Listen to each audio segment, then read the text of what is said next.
Hello, I figured I'd tune in one more time today and read another chapter. I hope you guys had a chance to talk about your predictions of what you thought the letter was going to say and kind of had a chance to talk about that. So here's chapter 6. The tax bill arrived 2 weeks later.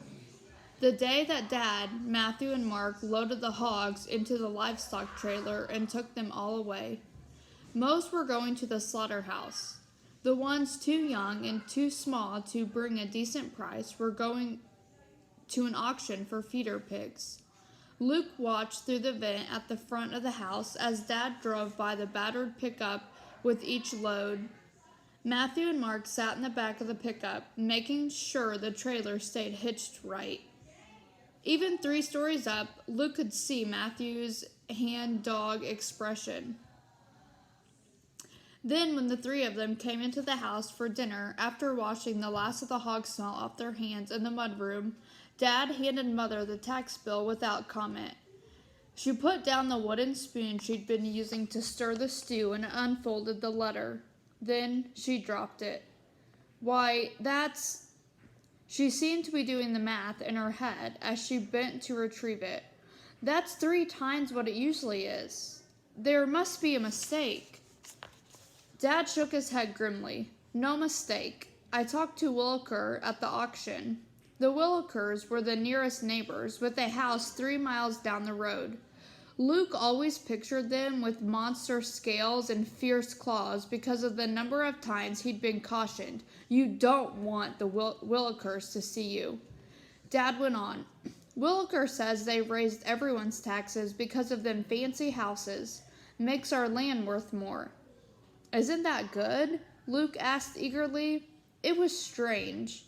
He should hate the new houses for replacing his woods and forcing him to stay indoors, but he'd half fallen in love with them. Having watched every foundation poured, every wooden skeleton of walls and roofs raised to the sky, they were his main entertainment. Aside from talking to Mother when she came upstairs for what she called my Luke breaks.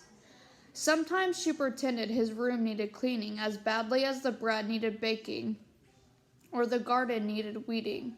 Sometimes she just sat and talked. Dad was shaking his head in disgust over Luke's question. No, it's only good if we're selling it, and we ain't. All it means for us is that the government thinks they can get more money out of us. Luke was slumped in his chair at the table. How are we going to pay? He asked. That's more than we got for all the hogs, and that was supposed to carry us through for a long time. Dad didn't answer.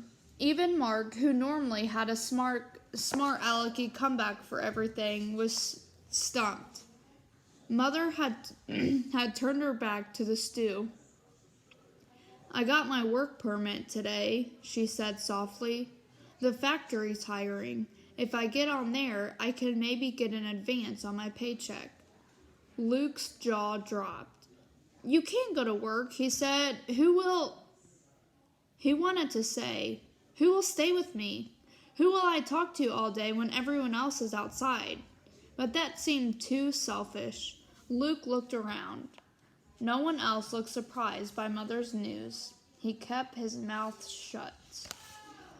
Okay, so I want you guys to talk about what just happened in chapter 6 and make a prediction on what do you think is to come in the next couple sets of chapters.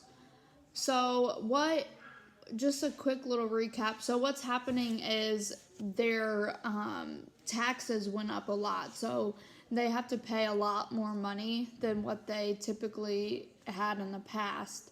So that's kind of where they're starting to feel a little bit worried about where will they get the money. All right, have a good night.